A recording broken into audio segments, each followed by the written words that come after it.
Boa noite a todas, a todos, a todos. Sejam bem-vindas a esse bate-papo, nessa abertura de processo do coletivo Bonde.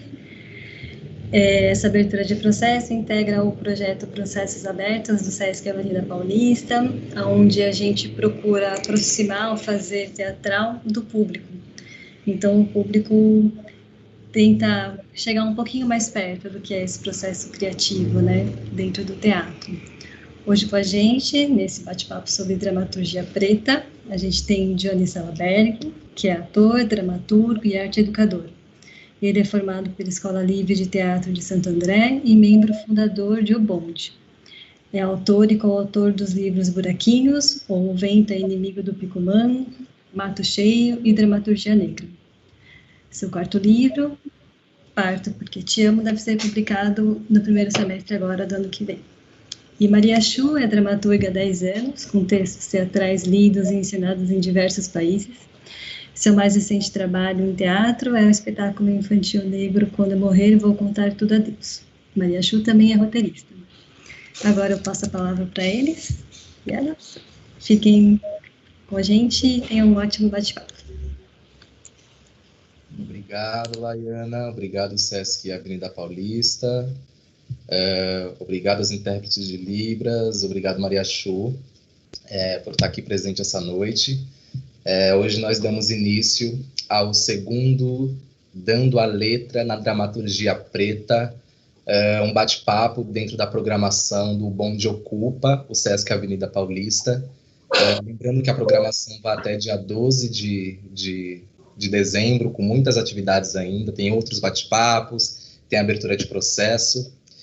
E hoje a gente recebe a dramaturga Maria Chu, que é autora do nosso primeiro trabalho do coletivo Bonde, que se chama Quando Eu Morrer Vou Contar Tudo a Deus.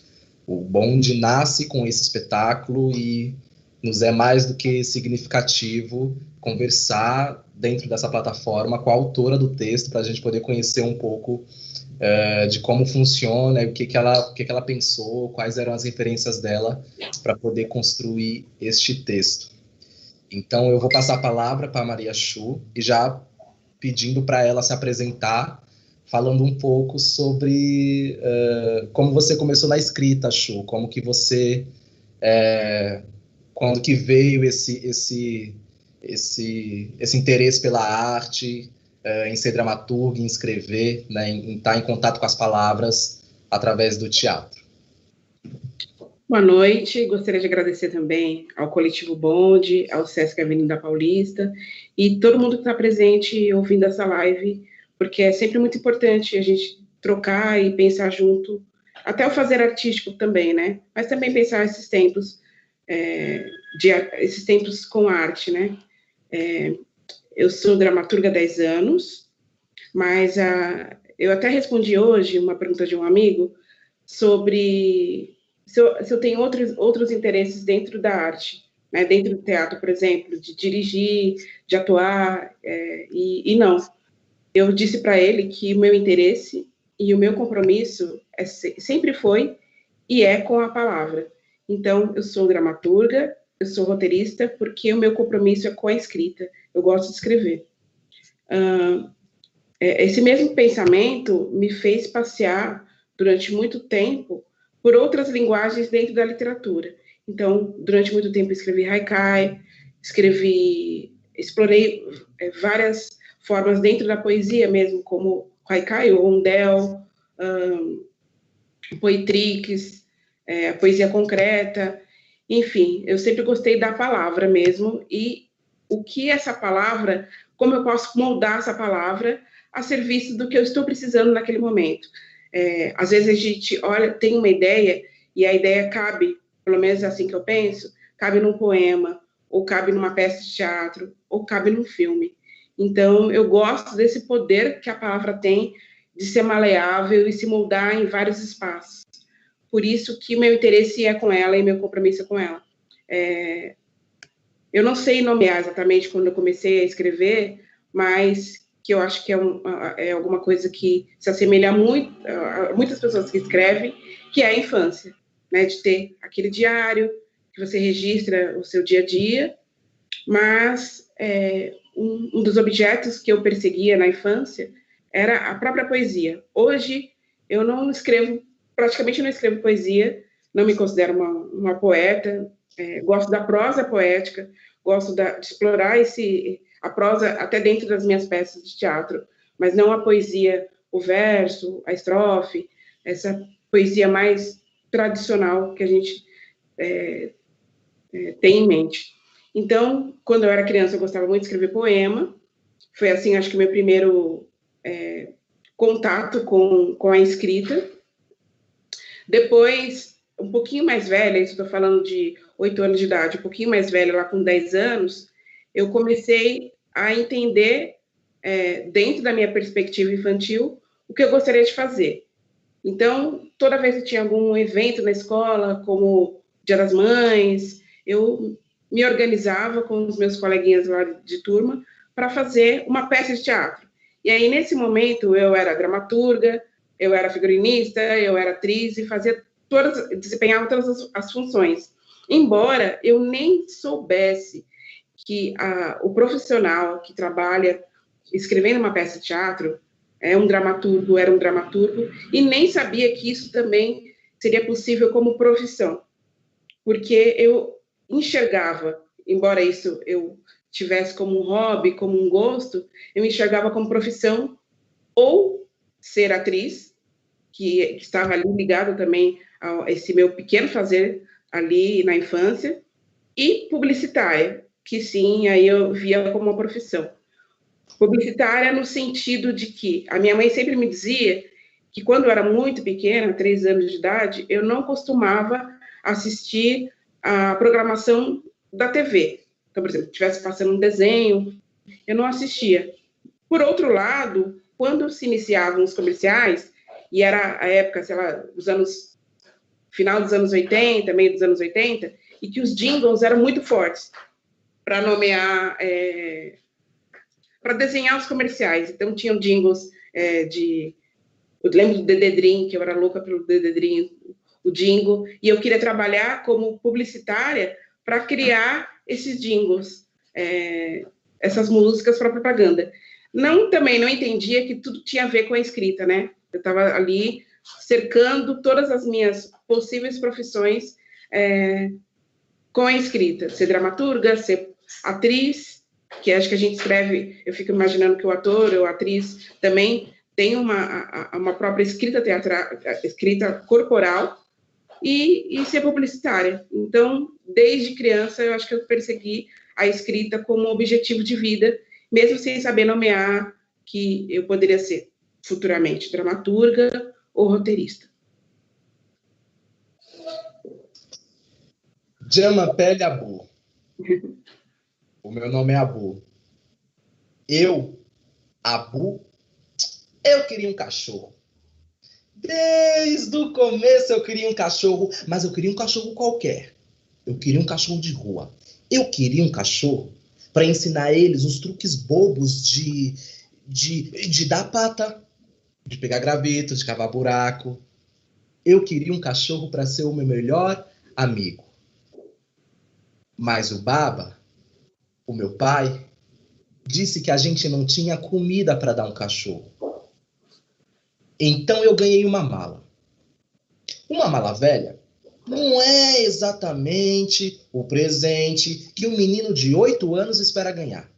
Uma mala não dá pata, uma mala não pega graveto, uma mala não cava buraco, uma mala não faz nada.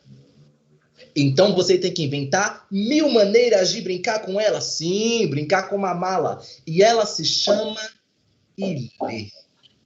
Se tem uma coisa que a Ilê sabe fazer bem, é perseguir imaginações. Foi com a minha Iá, a minha mãe, que eu aprendi. Eu pedi a minha Iá um bambolê.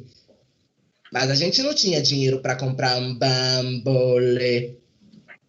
Fase 1 do jogo de imaginar. E é com a fase 1 do jogo de imaginar do Abu que eu abro um pouco esse espaço para o texto, que é tão imaginativo e que é tão poético e que nos traz tantas outras imagens possíveis de imaginar até para nós, né, elenco do espetáculo. E eu queria perguntar para você, Chu, assim, como que foi, né, esse processo de escrita, como que esse tema chegou a você, o que você usou, as suas referências, o que também dentro do processo de escrita você foi descobrindo, né, se você já tinha escrito um texto infantil antes, como que é essa relação, né, do infantil para o adulto, enfim, todo esse seu processo, assim, de escrita do Quando Eu Morrer. Johnny, você vai depois me lembrando todos os tópicos, que tem várias perguntas aí dentro da sua pergunta, e pode ser que eu esqueça na hora que eu estiver falando, aí você me fala, você não esqueceu, você não falou sobre isso. Então, eu gosto muito da notícia do jornal, porque a notícia do jornal, às vezes, ela te dá o personagem, não totalmente desenhado, né, que isso é o nosso trabalho também, de desenhar o personagem, e o universo todo, mas a notícia do jornal, às vezes, te dá o personagem, às vezes te dá o universo, às vezes te dá os dois. Então, a experiência que eu tive ao escrever Quando Eu Morrer foi de, a partir da notícia do jornal, encontrar um personagem, que era, né, o Quando Eu Morrer, né, só contextualizando, é baseado numa notícia real, né, de um menino negro que tenta atravessar uma fronteira para viver, conseguir uma vida melhor na Europa. Mas não é uma travessia comum, né? Essa travessia é dentro de uma mala de viagem. Então, quando essa notícia me chegou, por meio de um amigo meu chamado Nino Cardoso, que estudou dramaturgia comigo um tempo, ele me mandou no inbox do Facebook com a seguinte mensagem: Chu, acabei de ver essa notícia, né, circulando na mídia, e eu acho que só você pode contar essa história. Isso era em 2016, e eu acho que teve até um peso, né? Eu falei, como assim só eu posso contar? E eu acho que até recusei, como um jornal do herói mesmo. Você vai e olha pro desafio e fala, não sei contar essa história. E porque eu acho que o meu primeiro desafio foi, eu vou contar essa história a partir do ponto de vista de quem? Né? Desse menino, da família, do mundo, né? Qual é o ponto de vista dessa história? Então, eu demorei, acho que ele mandou, tipo, no segundo semestre de 2016, ou 2017, não me lembro, mas eu só fui começar a contar essa história a partir do outro ano. Então, a notícia de jornal, só voltando, ela me deu esse elemento, me deu esse personagem. Eu construí o universo a partir desse personagem. Às vezes a notícia de jornal, aos meus olhos, pelo menos, ela é mais interessante porque ela te dá um universo e você tem que construir o personagem e toda a sua história em volta dele. Então, eu comecei, acho que a primeira coisa que eu reparei, que falei, vou contar essa história, né, quando eu tive esse entendimento, a partir do ponto de vista de uma criança. Eu tinha escrito anteriormente uma peça chamada Peça para Quem Não Veio, e a história do Peça para Quem Não Veio contava, o meu objetivo e do grupo ali era contar as histórias de crianças ao longo da história que foram apagadas. Então, o que aconteceu com as crianças no período da escravidão, com as crianças judias, com as crianças que foram vítimas da guerra de Hiroshima e Nagasaki. Então, a gente fez um passeio pela história para contar as narrativas dessas crianças que, geralmente, os livros de história não contam. Então, a gente conta dos adultos que participaram da Guerra do Vietnã e a figura do próprio Hitler, que é uma figura simbólica do nazismo, importante, mas não conta as histórias das crianças. Então, quando eu fui escrever Quando Eu Morrer, ainda eu tinha essa vontade de explorar mais. Então, a narrativa foi a partir do ponto de vista dele. Um outro elemento que para mim foi muito importante foi pensar que essa criança era uma criança extremamente forte no sentido de que não importa se ela ficou 1 minuto dentro daquela mala, né? Eu não tenho esse dado, nunca tive. Se ela ficou 1 minuto, 10 minutos, 1 hora, pode ser esse espaço de tempo. Mas desde que ela tenha ficado 1 minuto, para mim, ela é a criança mais forte do mundo, por ela ter conseguido ficar ali e não sucumbir. E para uma criança forte como o Abu, ela tem que ter alguma estratégia. Então, a estratégia para mim era contar com a própria imaginação, que é isso que fortalecia o Abu, e contar com um companheiro. E para uma criança, a figura de um cachorro é sempre uma figura muito, muito querida e tida como companheiro. Dentro da dramaturgia, né, não só contando pelo ponto de vista dele, eu fiz um levantamento lexical mesmo. Então, primeiro pelas palavras que a gente tem no nosso vocabulário, que são de origem africana. Então, palavras que a gente usa, como o Johnny falou agora, bambolê, que é uma palavra para a gente muito simples, mas tem uma origem africana. Nenê, e quiabo. E aí eu fiquei levantando. Eu não sabia onde que eu ia encaixar essas palavras, mas eu fiz um levantamento. E depois, eu queria entender como é que era esse universo do Abu. Porque quando a notícia de jornal chega para a gente, ela conta a notícia que aconteceu naquele exato momento. Então, eu queria contar como é que o Abu chegou para dentro dessa mala. Então, as minhas referências, não só pela parte dramatúrgica, mas pela parte literária, por exemplo. Quiricu foi uma referência para mim, mas outra referência que não tem nada a ver com África, que para mim era mais importante, era a referência do filme, por exemplo, O Quarto de Jack, que a mãe tinha que contar todo, fabular aquele universo para a criança, para ela aguentar a pressão. Então, eu tive referências de cinema, dentro da literatura e dentro da própria estrutura. Mia Couto, para mim, é uma referência também, porque eu sinto que ele traz uma África que eu não conheço ainda, que eu ainda acredito que eu vou ter a oportunidade de conhecer, né, desvendar esses países de África, mas ele me traz uma ideia que não é a ideia que a mídia traz, que é a ideia da fome, que é a ideia da miséria, mas a ideia da beleza. Óbvio que o Abu, ele questiona esses lugares também de miséria. Por que a África está na pindaíba? E essa é uma palavra também, né, de origem africana. Por que a África está nesse lugar? Mas ele tem a beleza que ele encontra ali no quintal, no lúdico, de encontrar um rádio e conseguir fazer essa conexão com o mundo. Só para encerrar, mais duas coisinhas. Eu não sabia exatamente que essa peça seria uma peça infantil, mas era uma peça que seria contada pelo ponto de vista de uma criança. Mas, ainda na dúvida, a minha estratégia foi fazer o seguinte: eu vou tentar separar o que é infância, né, o que é imaginação e o que é o pé na realidade. O pé na realidade, para mim, quando eu estava escrevendo, era o rádio, que trazia as notícias e dava um chão para a gente, né, do que estava acontecendo com a crise dos refugiados. Esse também era um tema que eu queria contar, porque os refugiados ainda, né, são contados no Brasil, ou no mundo também, posso dizer, pela ótica dos refugiados brancos. E os refugiados negros parece que assim, esse povo está sempre sofrendo mesmo, para que eu preciso olhar para esse povo negro? Estão sempre em sofrimento, né? Seja em África, seja no Brasil, seja nos Estados Unidos também, né? Com George Floyd e todas as questões. Então, parece que se olha para o refugiado branco com outros olhos.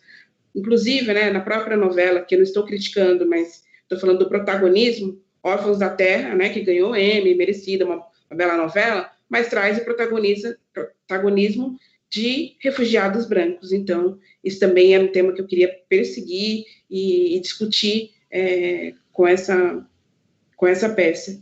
E, para encerrar mesmo, 3 palavras para mim que eram muito caras, que era esse menino que de um país de África, Costa do Marfim, mas que foi colonizado por franceses, então ele fala francês, que é a primeira frase ali da peça, praticamente. As palavras em Yorubá, né, o baba, né, para pai, e a para mãe, e Ilê, que é o nome da cachorra, e que Ilê significa tanto casa, que é o lugar que ele se sente abrigado dentro da cachorra, como útero também, Ilê tem esse duplo sentido. Então, ele estava dentro do útero, é mãe, mama África, é todo esse universo. E lendo a peça, assim, eu lembro que a primeira vez que a gente entrou em contato, nós recebemos uma surra de palavras, né, e de metáforas, porque tem muitas imagens, né, o texto, ele é bem recheado de... Você pega a ideia da imaginação do menino e você meio que radicaliza isso de uma forma muito, muito extrapolante e bonita, né, então... tem imagens que o menino fabula dentro da mala, tem imagens que o menino fabula fora da mala, ainda que na realidade ele fabula, né? Então, o tempo inteiro, quase que a gente esquece que a gente está falando de um menino que está dentro de uma mala, né? O tempo inteiro e esse rádio, essa informação que você falou da realidade, assim, é esse chão mesmo, né? Que a rádio vem, essa ideia de arauto, né? Que vem contar o que está acontecendo com Bábica e a dele, né? E para você, Chu, assim, como dramaturga, assim, entrar em contato com essa temática, você que é mãe também, foi difícil, assim, entrar em contato? Foi difícil escrever? Você comentou, né, que uma dos subterfúgios de tentar chegar, talvez, numa ludicidade de uma criança foi através da imaginação, mas será que você teve alguma dificuldade com isso, assim, ou você levou numa boa, assim, a temática? Não, acho que não levei numa boa, porque eu acho que até foi essa demora de escrever dramaturgia, porque escrever dói. E eu sabia que, a partir do momento que eu fosse mergulhar nesse universo, ia doer. Porque não tem como não se envolver, como diz a Grace, né, pastor?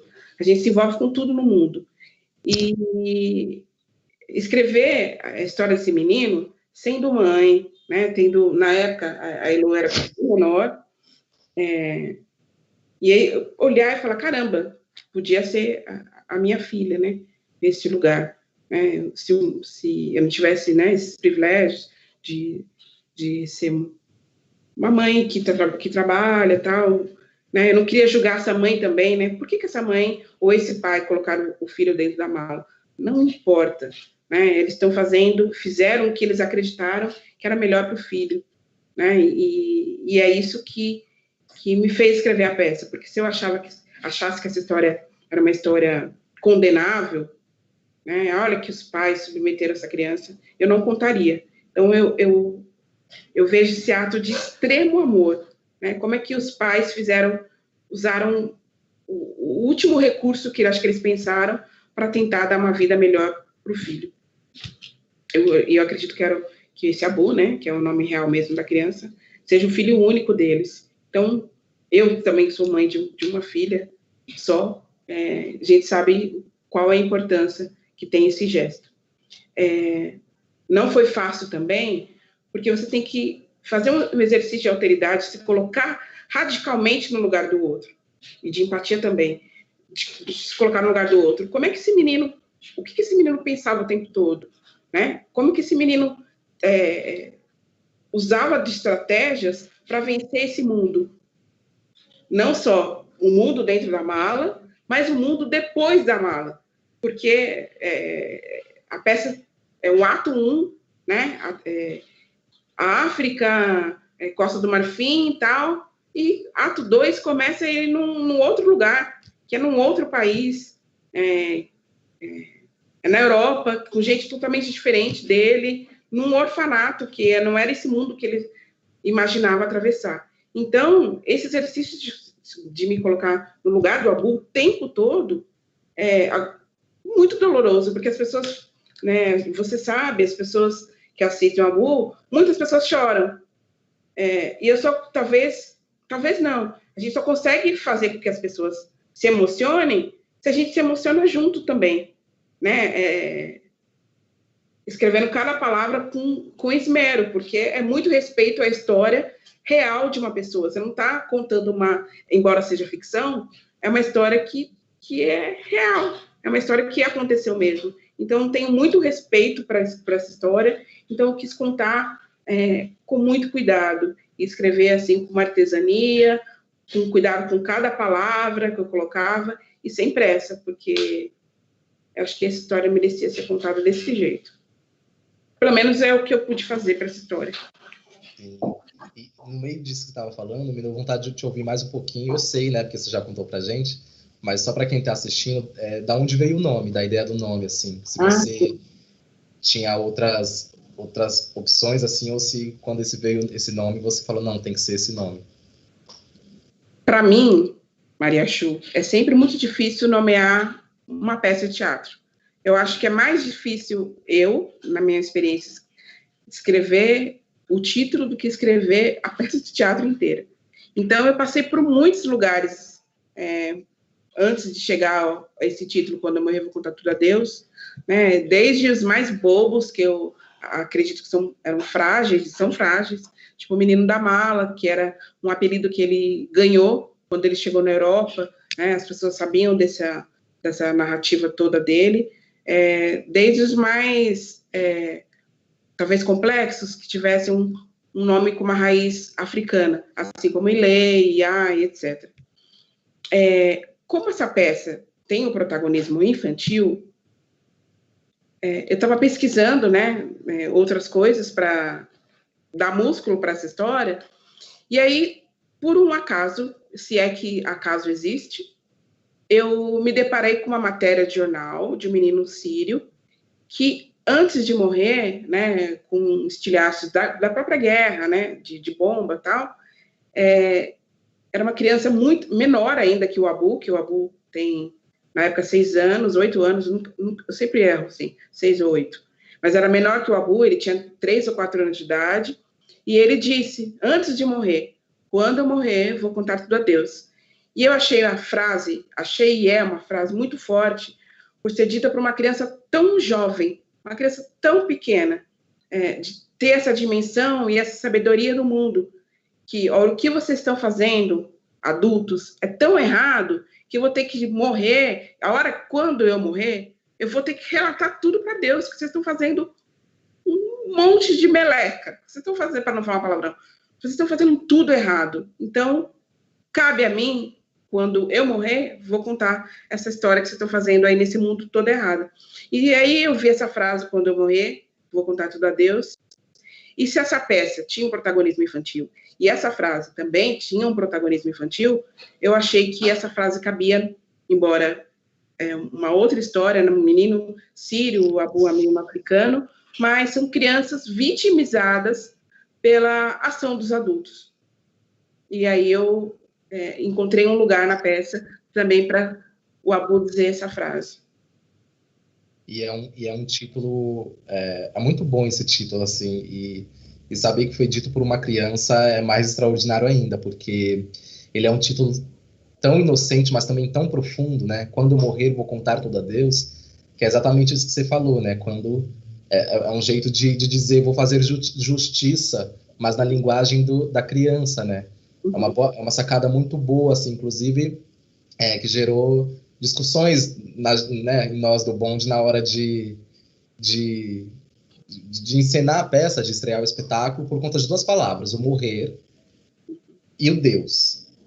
Porque a gente não enfim, com todas as referências de teatro infantil que a gente não é habituado em ver essas palavras assim, né? Porque morrer é uma palavra forte, né? Até assim, num âmbito adulto. Aí, num espetáculo infantil, isso é uma subversão muito forte, né? E é também não foi também um empecilho de deixar as pessoas assistirem, muito pelo contrário, né? Acho que ela traz uma curiosidade, né? Inclusive, acho que instiga essa discussão para as crianças, né? Sobre a morte, sobre a vida, sobre as facilidades, sobre as dificuldades, né? As posições sociais e tudo mais. Exatamente. E aí, eu já vou entrar para a questão do espetáculo, que é, enfim, saber como que foi ver, assim, o seu texto em cena, encenado por nós, o Bonde, assim. Eu não sei quanto tempo, desde quando você terminou o texto até o texto, quanto tempo foi isso, desse intervalo, assim, até o texto ser estreado, mas como foi, assim, porque o nosso processo foi foi um processo muito bonito, assim, né? A gente levantou o espetáculo, o Quando Eu Morrer Vou Contar Tudo a Deus, num prédio anexo lá do Teatro de Container, que é um prédio assim, que a gente não tinha sala de ensaio, e é um prédio que não tem estrutura nenhuma para ser uma sala de ensaio, um prédio que quando você olha, você não se poderia pensar que você vai construir uma história infantil cheia de fantasia e magia. E surgiu tanta coisa bonita desse caos, assim, que para nós, assim, eu acho que para mim, assim, particularmente, foi o primeiro processo em que eu vi eu vi o processo se transformando, né? Eu vi a poesia nascendo do chão, né? Do concreto. E, enfim, aí, como todo o processo de teatro, né? A gente corta coisas, aí coloca imagem, aí transforma texto em música, aí tira uma cena, aí coloca uma imagem para substituir. Como que foi ver esse texto, assim, materializado, né? Com 4 atores, 2 músicos, enfim, cenário, figurino e tudo mais. Uhum. Só antes de responder a sua pergunta, mas meio que emendando em outra coisa, você me perguntou anteriormente se era a primeira vez que eu escrevia um espetáculo infantil. Sim. Sim, é a primeira vez que eu escrevi um espetáculo infantil, mas não é a primeira vez que eu escrevia texto infantil. Eu acho que em 2008 eu estava com um jogo literário muito grande, então eu escrevi muita coisa infantil, poesia e crônicas e contos infantis, mas era um desejo antigo também já, de ter um espetáculo infantil. Depois, eu não lembro se, agora eu fiquei até na dúvida, eu tenho outro espetáculo infantil, só que inédito também, só não me lembro se eu escrevi, eu acho que eu escrevi até antes, que é chamado, o Zebra Sem Nome, ele é anterior ao Quando Eu Morrer, mas eles seguem inéditos. A minha maior, não é preocupação, mas curiosidade, era saber se esse texto, que ele tem muito monólogo, né, ali, se ele era um texto que era encenável. Porque era uma coisa, uma necessidade, escrever Quando Eu Morrer, ele se tornou para mim uma necessidade, eu precisava contar. Quando o Nino Cardoso, esse meu amigo, falou que eu poderia escrever essa história, eu fiquei instigada, mas a contar essa história, mesmo quando eu falei, não sei como contar, né, meio que recusei essa jornada, você é dramaturgo, você sabe, parece que a história fica te remoendo ali, né, fica te cutucando. Então, enquanto parece que você não conta essa história, você não tem sossego. E eu falei, então eu preciso contar. Não sei se essa história, essa é uma peça que é encenável. E se ela for encenável, com todos esses elementos que são muito duros da peça, né? Uma criança dentro de uma mala a primeira imagem já é muito dura. E como é que transforma isso, como você falou, com essa poesia, trazer cores, trazer o lúdico, trazer a música para um espetáculo para uma peça que eu julgo muito dura. Embora, né, é um texto poético, mas a poesia ela é dura também. A poesia não é só, né, meio que Nelson Rodrigues diz, né, não é só água com açúcar, né? Então, a minha curiosidade era essa. Esse texto é encenável? Como encenar esse texto? Eu comecei dizendo no começo da live que eu não tenho interesse por dirigir e outras funções dentro do teatro, nem dentro do audiovisual. Mas, por isso mesmo, justamente por isso, por onde começa essa ponta, né? Porque eu escrevendo, eu sei que ponta eu começo a puxar desse novelo, né? E construir, sei lá, uma blusa, um casaco, um cachecol, a partir desse novelo que eu vou puxando. Mas, como diretora, eu nem saberia comprar lã. Então, é outro lugar. Nem saberia escolher a cor do novelo. Então, é outro lugar. Então, eu fiquei, obviamente, emocionada, fiquei muito feliz com o resultado, não só como dramaturga assistindo, mas especialmente pela resposta que as pessoas tiveram também, porque quando eu escrevendo um texto, eu não entendo que é um mérito só meu, porque a escrita ela só se corporifica com um espetáculo. Então, quando o público ele se sente emocionado, conectado com aquela história, é porque há um trabalho coletivo. Então, eu celebro e festejo isso, porque a peça deu certo nesse casamento de direção, iluminação, atuação e todos os campos aí do teatro. Então, eu me sinto privilegiada por contar essa história, para essa história estar rodando tanto, né, que a gente rodou tantas redes do Sesc mesmo. Sesc Avenida Paulista, quando acabar a pandemia, se vocês quiserem, a gente também pode apresentar, né, também, presencialmente. E é isso, assim, só privilégio, e foi uma surpresa muito boa saber que essa peça se sustentou dentro do palco, em cima do palco. E saber que não é eu que estou dizendo, é o público que diz, que é uma peça que abriu um espaço para se falar sobre um novo teatro infantil, e um novo teatro infantil para crianças negras dentro da cidade de São Paulo, né?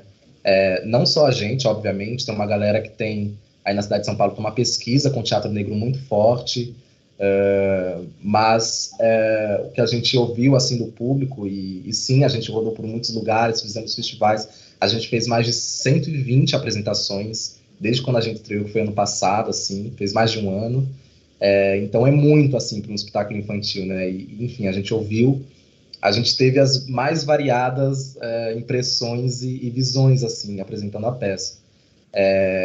E uma das coisas que surgiu, assim, pra gente, que é uma peça que discute sobre os corpos fugitivos, né, de pessoas, enfim, em extrema situação de vulnerabilidade, de outra forma, né? Como é que a gente fala para as crianças, como é que a gente fala para os pré-adolescentes e os adolescentes sobre racismo, sobre machismo, sobre transfobia, enfim, não é o caso desse espetáculo abranger todos esses temas, mas como que a gente fala desses assuntos que nos é doença, né, dessas doenças sociais que a gente tem, para a criança, né? Não apontando o dedo, não dizendo literalmente, mas também não caindo numa leveza muito grande, né, num fantasiar, mascarar, maquiar demais. Como que a gente mescla, e eu acho que esse espetáculo, ele faz muito isso, né? Ele mescla a poesia com a história e estrutura, e ele tem ele é uma sopa muito bem mexida, assim, né? Que ele alcança as crianças, ele alcança os jovens e ele alcança os adultos, né? Porque a gente cansou de ver as mães saindo chorosas, assim, né? Entrando no teatro, achando que, vou aqui ficar com meu filho uma horinha, uma peça de teatro infantil, e é isso. E elas saíam, assim, tipo, transformadas, assim. Ainda vinham dizer pra gente que não era uma peça infantil, né? Que, na verdade, deveria ser uma peça adulta, porque elas estavam chorando e tudo mais. E a gente, não, na verdade, é uma história que passa pela criança, mas que conversa com toda a família, né? Uhum. E aí, dentro disso, eu queria te perguntar como que você vê esse tema que eu, particularmente, Jane Salaberg, também trabalho muito, que é o tema da ressignificação, da subversão, da leveza, para o teatro infantil, e não só para o teatro infantil, né? Porque dentro dessas apresentações nós tivemos essas impressões muito belas e tudo mais, mas também nós tivemos resultados, feedbacks, assim, apresentando a peça no momento real de, por exemplo, as mães levantando e saindo do teatro com a criança. Em alguns momentos da peça que a gente fala diretamente, porque a gente escolhe isso na encenação. Ícaro trouxe o Ícaro Rodrigues, né, que dirigiu o espetáculo, fez a direção do espetáculo. Ele trouxe bem diretamente, assim, quais eram os momentos que a gente poderia falar diretamente casos de genocídio negro no Brasil, né? E nesses momentos mais pesados da peça, a gente via, assim, as mães levantando, ou as mães tampando a orelha dos filhos, assim, né? Como que as impressões boas e as impressões ruins, assim, como que você vê, assim, você acha que é uma bomba que a gente jogou no mundo, ou você acha que é uma porta que a gente abriu e que a gente vai continuar andando? Eu acho que, como artistas, a gente sempre joga sementes no mundo, né? Às vezes, as pessoas podem gostar do que vai brotar ali daquela semente, né? E as pessoas podem não gostar. Esses dias, só a título de curiosidade, eu vi uma amiga postando uma flor de quiabo, que ela plantou na casa dela, e eu falei, caramba, flor do quiabo, né? Nunca imaginei, né, que o quiabo desse uma flor tão bonita. Enfim, E são essas coisas que a gente não conhece. Eu acho que quando eu morrer, talvez seja uma flor de quiabo que você não conhece. E algumas pessoas vão gostar, outras pessoas vão ter essa curiosidade e falar, nossa, eu nunca achei que isso poderia dar uma flor. Como é que eu lido com isso? Eu lido no seguinte sentido. Não me acho, de verdade, que eu estou inaugurando nada, né? Eu só estou reforçando o que eu disse, né? Estou ali, o terreno já existe, né? A terra já foi removida por alguém. A gente pode até citar Dulce Tomás, que ela também já teve o espetáculo infantil escrito por ela, negro, né? Tem que pontuar isso, porque parece que a gente está inaugurando coisas, a gente não está inaugurando nada, a gente está tendo esse privilégio de caminhos abertos, como Dulce Tomás. Mas, nessa perspectiva do teatro infantil, a gente ainda está muito acostumado, não estou criticando ninguém, estou falando que durante muito tempo esse foi o teatro infantil, com as temáticas que os autores ou as autoras consideravam que é para a infância. Então, o Quando Eu Morrer, que fala da crise dos refugiados, isso não é um tema para criança, isso é um tema para adulto. Qual que é o tema para criança? Falar sobre medo da escuridão, sobre bruxas, sobre castelos, sobre esse universo que é muito caro dos contos de fada, que a gente reconhece, né? Não só, às vezes, tem peça que reinterpreta esses contos de fada, mas trazem os mesmos dilemas, que são infantis. Tem uma coisa que eu rejeito, na verdade, essa áurea que a gente cria sobre a infância e sobre a criança especificamente, de que a criança é um ser puro, um ser iluminado, um ser imaculado, e que não tem questionamento, sabe assim, olha, eu vou falar sobre o universo azul e cor-de-rosa, porque são coisas que a criança entende e que ela merece. Mas as crianças estão no mundo. A gente está em plena pandemia do coronavírus, e as crianças, elas entendem o que está acontecendo. Com menor ou com maior grau de dificuldade, dependendo da faixa etária, mas elas estão no mundo. Eu não posso, se eu tivesse, né, um filho de 3 anos de idade nesse momento, de falar, olha, tá tudo certo aqui, ó. Né, fazer que nem a mãe do Jack, do filme, né? Tá tudo certo aqui, né? O céu é só esse recorte aqui que a gente vê na claraboia, e é isso. Não dá mais, né? Nem os temas como o racismo, como você falou, a transfobia, mesmo os que não sejam ali do Quando Eu Morrer, esses temas, eles estão no mundo. E elas precisam ser discutidas com as crianças também, né? Obviamente, a gente respeita a faixa de idade, a gente tenta se aproximar de uma linguagem mais palatável para a criança, mas são temas que a criança está no mundo.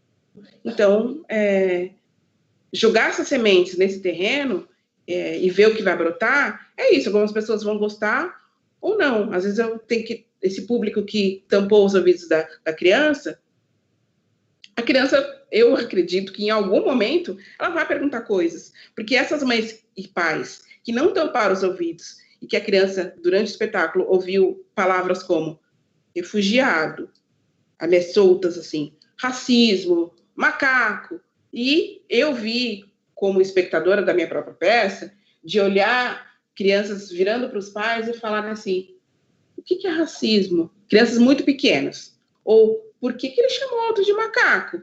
E os pais terem que abrir uma discussão pequena ali ainda na sala, nas cadeiras ali do teatro, ou levando essa discussão ali pelos corredores ainda, né?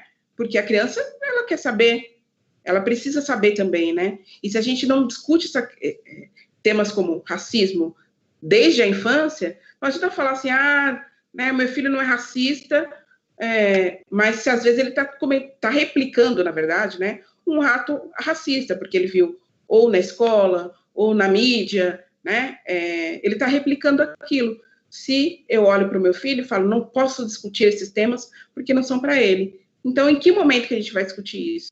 Né? Acho que é isso.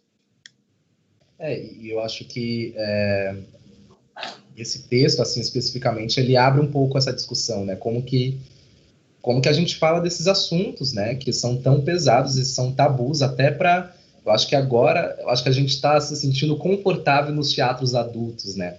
A se falar, não confortável, mas mais aceitável, né? As nossas narrativas estão sendo um pouquinho, assim, só um pouquinho mais aceitas nos lugares. E eu acho que para o teatro infantil é um retardo ainda maior, né? Porque é isso que você disse, né? Não é tema para criança. Então, como que a gente fala sobre esses assuntos e de que forma a gente fala sobre esses assuntos, assim? E acho que é um aprendizado, assim, não só para você que escreveu, mas para a gente, os atores que fizeram, o diretor que dirigiu, quem fez a direção musical, quem entrou em contato com a música, quem fez a preparação corporal, que teve que mexer junto com esse material, né? Que teve que amassar esse pão, né? Uhum. E aí, eu gostaria de já entrar num aspecto mais você, enquanto dramaturga, se você costuma fazer isso também em outras peças que você tem, em outros escritos. Aqui eu estava num outro fundo, e eu escolhi um fundo em que eu estou um pouco nos meus rabiscos, né? Aqui é um pouquinho, mas na casa tem vários. E queria te perguntar também, qual que é o seu processo, assim, de escrever? Tô vendo que você está com um brinco lindíssimo, belíssimo, de escrita de lápis, enfim, juntando duas perguntas, né? Qual é o seu processo de escrever as peças, o que você faz? Se você escreve no papel, se você escreve no computador, se você anota na parede, e se você também costuma usar essa ideia de ressignificação, de subversão da realidade em outras coisas que você faz ou que você já fez, né? Acho que sempre quando eu vou escrever uma peça, independente, né, como Quando Eu Morrer, que é infantil, ou qualquer outra, e também independente se ela é baseada numa história real, ou numa notícia de jornal ou não, eu não consigo puxar essa ponta desse novelo. Isso é um processo meu. Enquanto eu não encontro a ponta que, para mim, é a metáfora do texto. Então, qual que é, na minha visão, não que essa seja a principal metáfora, mas foi de onde eu comecei a puxar. Quando eu morrer, entender que essa mala que abrigava o Abu era um cachorro. Então, enquanto eu não estabeleci essa conexão entre mala e cachorro, entre criança e esse desejo, né? Quais são os desejos de uma criança, né? Quais são as motivações do personagem? O personagem, ele quer, no primeiro momento, ele só quer um cachorro, né? E uma fatia de pudim malva, que é um doce, né? Sul-africano. E óbvio que ao longo do texto, o desejo dele, que ainda que ele consegue realizar, de ter um cachorro, né? E de poder comer o pudim malva, o desejo dele vai se modificando, que é encontrar a própria mãe, né? E que isso espelha um pouco da nossa vida. A gente vai tendo outros desejos ao longo da vida, né? Então, numa peça de, sei lá, 1 hora ou menos, são esses 3 desejos que o personagem vai buscando. Um deles, e aí ele vai conseguindo os 3, né? Que eu acho importante também que ele consiga, porque é um espetáculo infantil, e não só porque ser infantil, mas a gente tem que trazer um pouco de esperança. Eu queria trazer um pouco de esperança. Tem algumas peças minhas que terminam tragicamente porque não tem outra solução, né? Às vezes o mundo é cruel mesmo. Mas para esse universo mais infantil, eu queria que tudo desse certo no final, que esse personagem conseguisse as 3 coisas que ele mais desejava no mundo, né? A família, o pudim malva e o cachorro. O meu processo, então, é o seguinte: enquanto eu não encontro essa metáfora, eu não consigo começar a escrever, puxar esse novelo, começar a tecer, fazer essa tessitura mesmo, dramatúrgica. Por exemplo, em Relógio de Areia, também que é baseado em uma notícia de jornal, o meu personagem, que é o mula do tráfico de drogas, eu só consegui começar a escrever porque eu entendi que esse mula do tráfico de drogas, né, ele era um engolido também pela sociedade. Então, ele engolia cápsulas de cocaína de um lado, mas o sistema engolia ele do outro lado.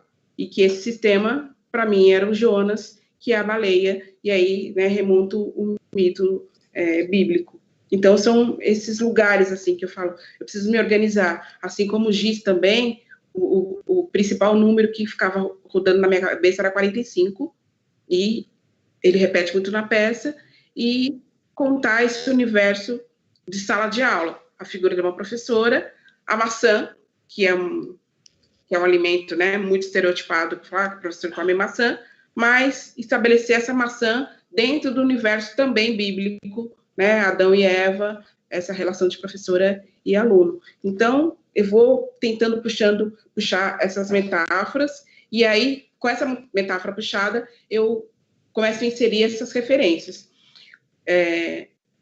Eu sou muito caótica e desorganizada, né, para escrever, não faço esquemas assim. Se eu encontro qualquer caderno velho que eu estou aqui em casa, eu falo, ai, peraí, que eu tive uma ideia. Às vezes abro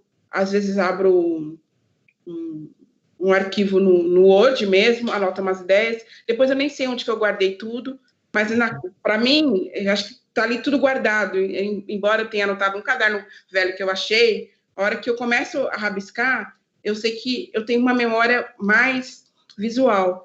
Eu sei, se eu escrevi aquela palavra maçã, mesmo que foi num caderno velho que nem sei onde está mais, eu sei que eu escrevi. Então, na hora que eu estou colocando, a palavra maçã vem.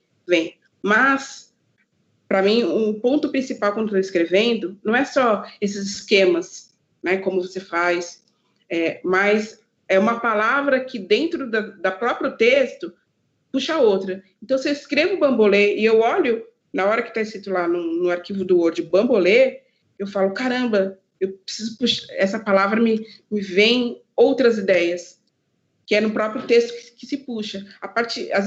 Às vezes, como eu falei, eu funciono muito visualmente. Não adianta eu pensar na palavra, eu preciso vê-la escrita. E quando eu vejo a palavra escrita, é dela que eu puxo as coisas. Não adianta só, eu conheço dramaturgos e roteiristas que falam, tenho uma ideia e eu sempre escrevo. Não, eu escrevo uma palavra e é a palavra que vai puxando as outras.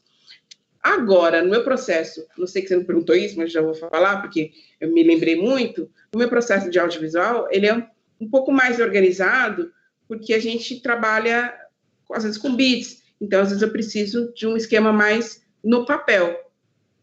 Mas, mesmo assim, eu não me considero uma pessoa organizada nesse processo, né?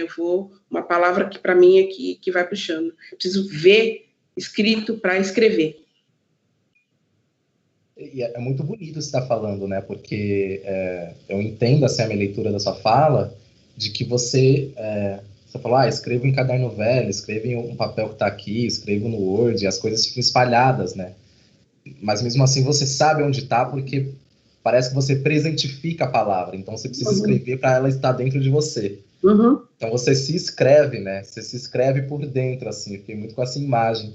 Que, enfim, não tem como não lembrar a Conceição Evaristo, né, do conceito de escrevivência, de escrever a própria, que não é, enfim, não está para além disso também, né, eu acho que no Abu você traz também um pouco do que é Maria Chu, de alguma coisa da sua realidade, de alguma coisa do que você viveu. Acho que nós, dramaturgos e escritores, a gente se escreve em todas as nossas obras, né. Certeza. Em algum aspecto, por mais que a gente tente fugir completamente, mas alguma coisinha, porque somos seres humanos, né? Não somos computadores e nem máquina de escrever, né? E um aspecto, assim, que você até falou agora no final, eu ia te perguntar isso mesmo, assim, qual que é a diferença, assim, de escrever dramaturgia, você que é roteirista, você que já teve roteiros exibidos, né? Em séries, em filmes, assim, em plataformas super importantes. Enfim, você disse que com o roteiro você precisa ser um pouco mais organizada, mas em questão de sei lá, de ferramentas, o que diferencia, assim? Será que na dramaturgia você é um pouco mais subjetiva e no roteiro é mais objetiva? Enfim, se no roteiro você já comentou, né, que você escreve com outras pessoas, assim, normalmente, dramaturgia é um trabalho um pouco mais solitário, assim. Você acha que sua escrita ela é uma na dramaturgia e outra no roteiro? Vou começar a responder pelo final. acho que tem semelhanças, porque a gente tem a nossa assinatura em tudo que a gente... Desde a nossa fala, né? A gente tem uma assinatura. Então, quando a gente escreve, a gente tem essa assinatura também. Um exemplo disso, quando estreou o Onisciente, um amigo meu, que é dramaturgo, o Tadeu Renato, ele sabia que eu tinha escrito, né, ele coletivamente o Onisciente, só que ele não sabia exatamente o episódio que eu tinha aberto, né, que cada um abre um roteiro, depois eu explico se couber aqui também. E aí ele não sabia o episódio que eu tinha escrito. E aí ele falou, eu assisti o 1, assisti o 2, ele falou, não tem cara de Maria Chu, 3, 4. Ele falou, quando começou o 5, porque a gente é amigo, né, conhece um pouco da dramaturgia um do outro também, ele falou, aqui é Maria Chu. E eu fiquei, assim, muito feliz, porque o trabalho do roteirista, ele é tentar homogeneizar todas as escritas. Então, o espectador ele não pode assistir ao primeiro episódio, que foi escrito pelo Johnny Salaberg, e assistir ao segundo episódio, que foi escrito por mim, e falar, a personagem mudou totalmente. O espectador tem que ter a sensação de unidade, de que essa história foi escrita por uma pessoa só, né? Então, por isso que a gente se reúne muito, discute muito, para chegar nessa unidade, escrever coletivamente, e depois ter ideia coletivamente, rabiscar coletivamente, para depois cada um escrever separado. Obviamente vai colocar sua assinatura, mas é um acordo, né, entre os roteiristas.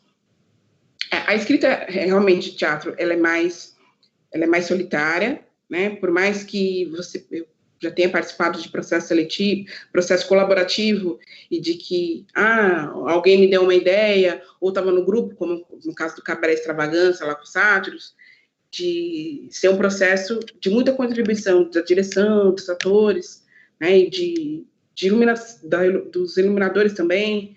Era um processo muito colaborativo. Mas na hora, né, que você senta para escrever, ainda é um processo muito solitário. Agora, o processo de escrita de roteiro, pelo menos das séries que eu tenho participado, é uma sensação que, assim, primeiro eu gosto muito de trabalhar como roteiro, por conta de que a ideia que você levanta, ela é compartilhada com todo mundo, e essa ideia vai sendo moldada, até que a gente chegue, às vezes, numa ideia mais redonda, que às vezes a ideia que você dá ainda está um pouquinho torta e tal, e é quase uma bola que você joga, uma partida de vôlei, né? Todo mundo, às vezes, vai passar por aquela bola antes do ponto, né? Então, é uma partida de vôlei ou de futebol, que seja, mas é um jogo coletivo. E a escrita dramatúrgica, não que eu não possa compartilhar uma escrita com você, por exemplo, mas depois que está levantada. Geralmente é que eu falo, dá uma lida aqui no meu texto, por favor, o que você acha, meu amigo, né? Dá uma lida. O que você acha dessa dramaturgia? Mas a peça praticamente já está escrita, né? Então, é um processo também de desapego, escrever roteiro, porque às vezes a sua ideia que você deu não vai ser levada em conta, mas, né, joguei a bola aqui, as pessoas falam, essa bola está muito quadrada e não dá para jogar com essa bola. Então, vamos arrumar uma outra ideia ou uma outra bola. Então, você precisa ter esse desapego de que, meu Deus, a minha ideia não foi aceita, então eu estou chateada, não sei o quê. Né? Então, tem esse exercício de desapego que o teatro também me proporcionou. Eu nunca fui, de verdade, uma pessoa muito apegada com o meu texto, né? Você mesmo falou há pouco tempo, né, que quando eu morrer, sofri alguns cortes da direção, que foram necessários, e para mim está tudo bem, e está tudo bem de verdade, porque se esse é o melhor jeito de contar a história no palco, eu estou a serviço dessa palavra, eu estou a serviço também desse espectador que está indo assistir a peça. Então, para mim, de verdade, está tudo certo também. Nossa, eu já fui me enrolando aqui, eu nem sei se eu respondi a pergunta, se não responder, você faz de novo, e eu vou respondendo de novo. Essa última coisa que você falou, né, de estar a serviço, e é muito isso, né, porque a gente precisa também entender que a dramaturgia ela é uma linguagem literária, né, assim como a poesia, assim como crônica, conto e tudo mais. Uhum. E eu às vezes fico pensando que a gente não tem muito o costume de ler dramaturgia, né, por isso que eu acho que de uns anos para cá, muitos amigos e amigas assim estão publicando muitos livros de dramaturgia, né? Uhum. Porque tem muito esse costume. E é muito louco, assim, você lê a dramaturgia no papel e você vê no palco, né? Por isso que eu gosto muito de dramaturgia, porque é uma massa modulável. Então, ela é uma coisa no papel, ela é outra coisa no palco. Uhum. Então, por exemplo, no meu texto, né, o Buraquinhos ou o Vento é Inimigo do Picumã, que, enfim, já conversamos muitas vezes, né, que super se aproxima do Quando Eu Morrer, pelas ferramentas, pela ressignificação, pela leveza e tudo mais. São 2 meninos também, negros. Eu lembro quando a gente estava no processo, a Naruna, que é a nossa diretora, Naruna Costa, ela também meteu a tesoura em muitas coisas, assim. E eu, que sou o autor, estava em cena também, e ela sempre, Johnny, tô cortando. Porque era nítido, assim, você lendo a dramaturgia, tudo comunicava. Quando ia para a cena, surgiam algumas barrigas, né? Algumas, não barrigas, né? Não que algumas partes sejam desnecessárias, mas que pro espetáculo, ainda mais o espetáculo infantil, né? Que é de 1 hora, as palavras elas têm que vir de uma forma um pouco mais objetivas, né? Para a gente poder entrar em todas as camadinhas, assim. Uhum. Então, o quanto é bonito, assim, também esse processo. Nós dois, né, tivemos a oportunidade de ver os nossos textos encenados, assim, como que... Por isso que eu te perguntei anteriormente, né, como que... Porque é outro processo, né, você vê o texto na boca de outra pessoa, é um processo muito louco, né, chega, assim, momentos de você pensar que talvez você nem tenha escrito, né, aquilo, né, desfola, sempre. Você, né, vai para outro, sempre. Coloca em outras pessoas, né. Sempre. E não que eu estou falando que eu dei o objetivo disso, mas, por exemplo, se alguém pegar o texto do Quando Eu Morrer e falar, vamos tentar encenar de um outro jeito, é um outro texto, é um outro espetáculo. Assim como você tiver a oportunidade ou quiser, sei lá, que um grupo dentro de uma escola pública mesmo faça o Buraquinhos, vai ser outra direção, outros atores, então é um outro espetáculo. E isso também me fascina muito no teatro, porque a cada leitura do Quando Eu Morrer, a cada leitura do Buraquinhos, ele se transforma. No audiovisual, não tem essa magia, porque você gravou e tá ali, né? Tá eternizado aquela obra, né? Você pode até gostar do resultado, depois você pode não gostar, mas tá eternizado. Agora, a gente trabalhando com teatro, essa cena aqui não tá funcionando. No meio da temporada, você vai lá, tira uma palavra, corta uma cena, muda a cena para continuar a temporada ou fazer uma nova temporada diferente. Eu acho isso fascinante também no teatro e que o audiovisual não proporciona. Por outro lado, o audiovisual, ele tem, que também é um lugar que eu me fascina, esse alcance de você se comunicar com mais pessoas. Por mais que a gente tenha feito, sei lá, como você falou, quantas apresentações do Quando Eu Morrer? Até esqueci. 120, mais ou menos. Mas é que você falou, e agora eu falei, nossa, muito, né? Enfim, mais de 120 apresentações, às vezes, numa assistida de um filme, é o público de 120 apresentações de uma peça de teatro. A dimensão é muito maior, o alcance é muito maior, o diálogo é muito maior.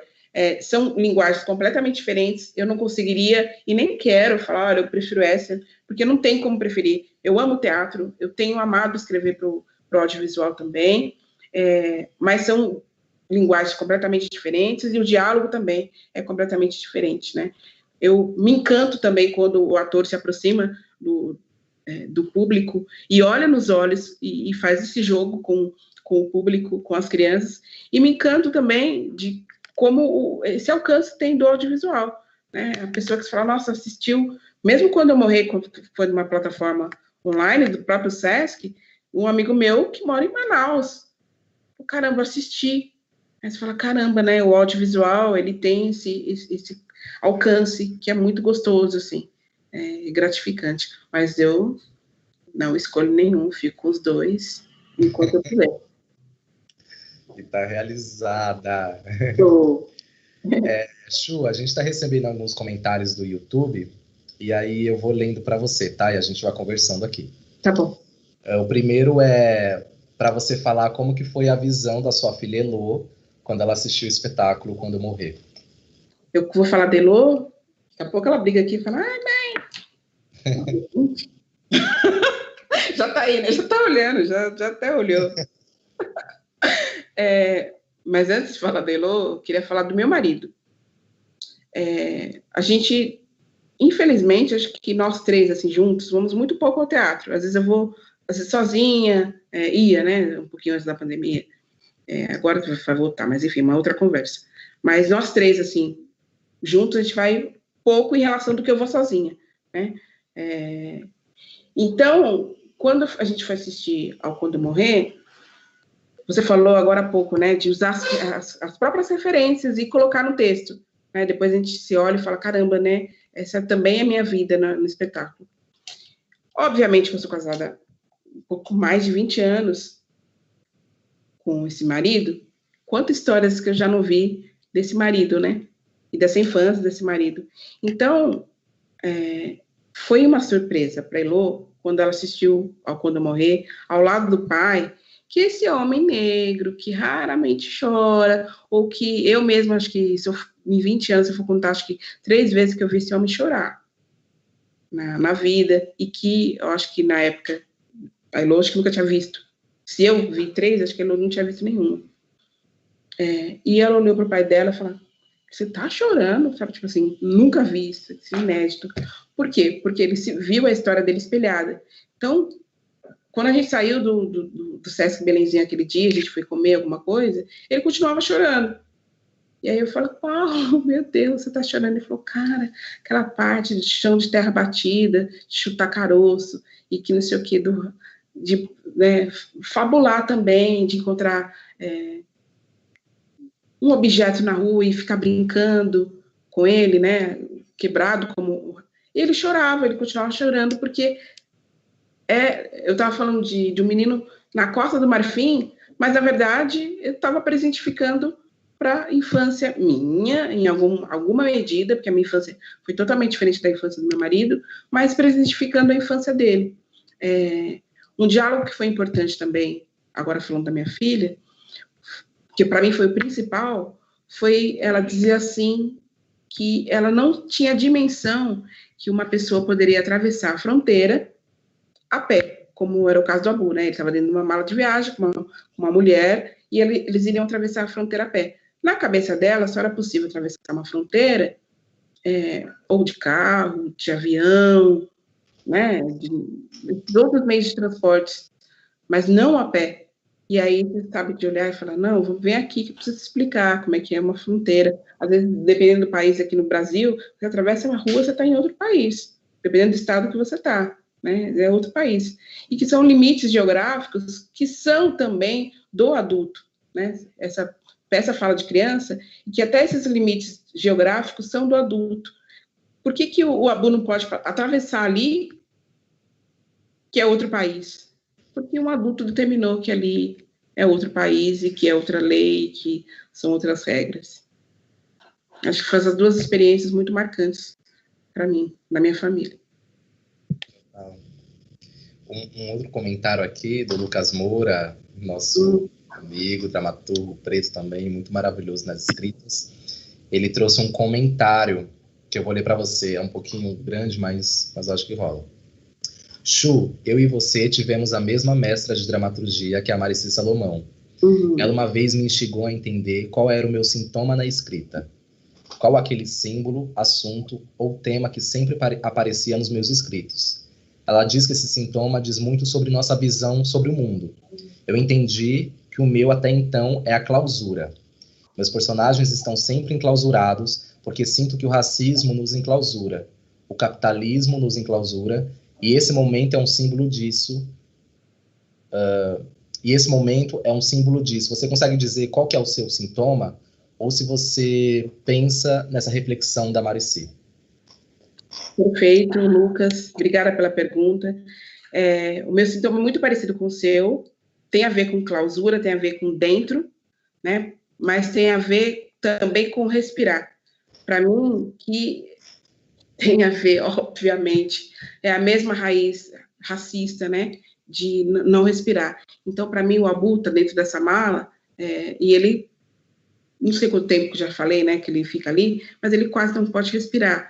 O Jonas, da peça Relógio de Areia, eu estou falando que o meu sintoma é, tipo, talvez clausura, barra dentro e barra respirar.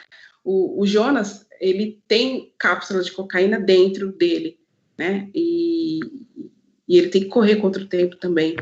E ele, durante, né, essa deglutição, né, esse processo, ele também quase não consegue respirar direito, porque sufoca, né? Porque são, tipo, cápsulas que ele engole que são maiores que essa uva aqui que eu tenho na minha mão. Às vezes é maior, né? O saquinho de cocaína. Então, ele quase não consegue respirar.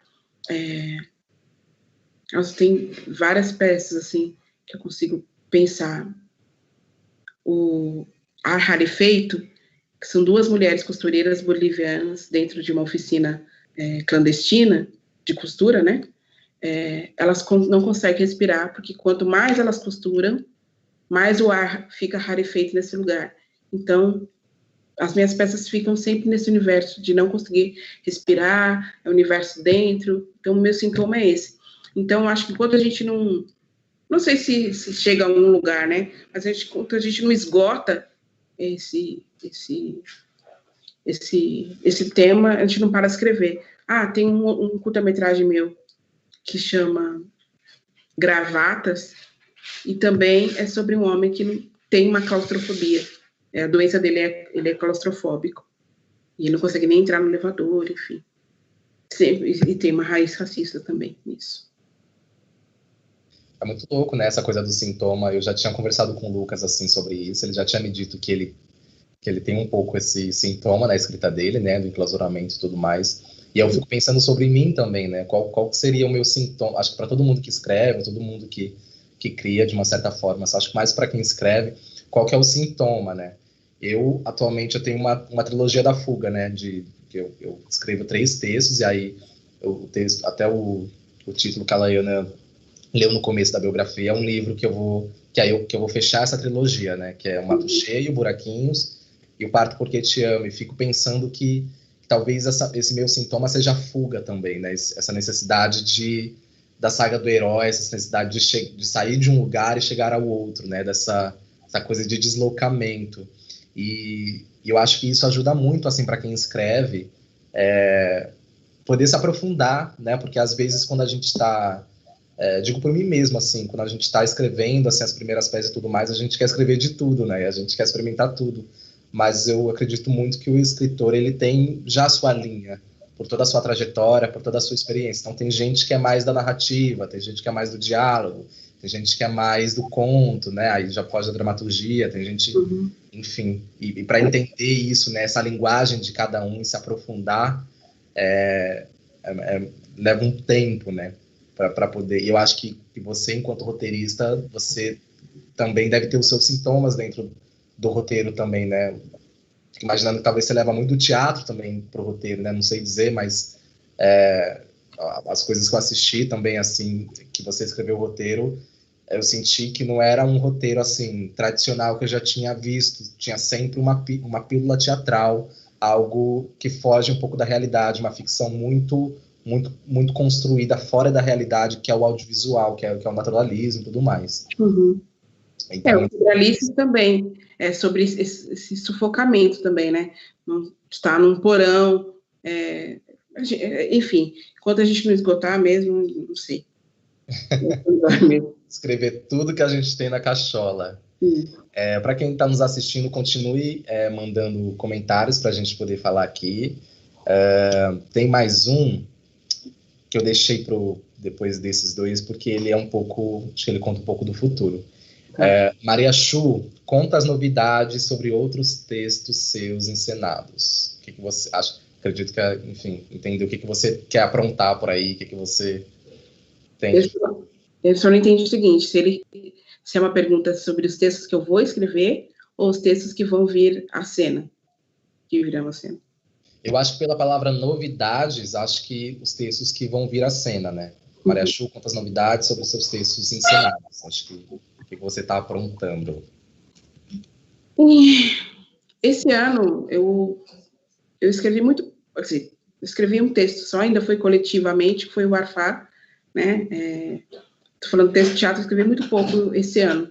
Eu escrevi muito mesmo para o audiovisual esse ano, estou escrevendo ainda. Mas, por conta de edital, de teatro também, né? Então, o ano que vem, tenho 2 espetáculos, mas eu ainda vou escrever coletivamente, né? É um processo colaborativo, que para mim é uma completa novidade, que eu vou fazer um espetáculo de dança, que eu vou, né, fazer essa dramaturgia. Estou, assim, bem animada, que eu falo, caramba, é uma coisa bem diferente, e justamente por ser diferente, porque eu topei esse desafio. Tem o Arfar, né, que a gente escreveu coletivamente, eu, o Johnny, Diego Araújo, Mônica Santana e a Audrey Anunciação. O Audrey sabe que eu não sei, nunca sei falar o nome dele, é Audrey ou Audrey Anunciação. Pois é. Então tem um infantil que eu tô vendo se a gente vai conseguir colocar ele em cena o ano que vem. Tem muitas coisas assim meio no ar ainda. E aí depois, em 2021, eu acredito que vai ter bastante novidade também, mas dentro do audiovisual, né? Chui, você tocou num ponto assim que para mim é muito importante, assim, que é a escrita colaborativa.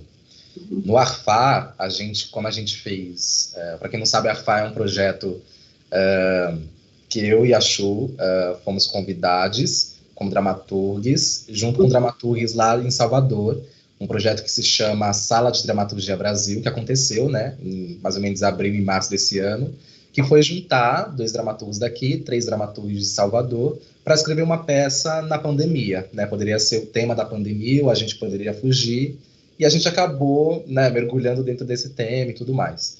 Só que foi um processo colaborativo pela internet, né? Porque estávamos na pandemia, éramos em estados diferentes, então a gente não teve esse contato. Mas como que é para você, não sei se você já passou por essa experiência, assim, de escrever para grupo? Acho que você comentou no início, né, dos sátiros e tudo mais, desse processo, né, de assistir as cenas, de participar do processo, e você se afastar do processo e ir lá escrever, ou você ir escrevendo e todo ensaio você levar cena, e você levar ideias e tudo mais, assim, como que você lida, assim, com isso? Como que você consegue... Você gosta, não gosta? Como que você gosta? Como você consegue administrar, assim, essa etapa? A minha primeira peça, né, que foi o Cabaré Extravagância, ela nasceu desse processo. Então, para mim, era uma novidade, né, também como construir uma peça com tantas ideias vindas de vários lugares, né, com um elenco grande também.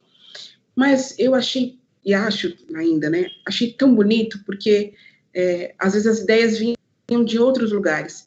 Então, por exemplo, vou dar o exemplo de uma cena que a gente chamava de Mulher do Gelo.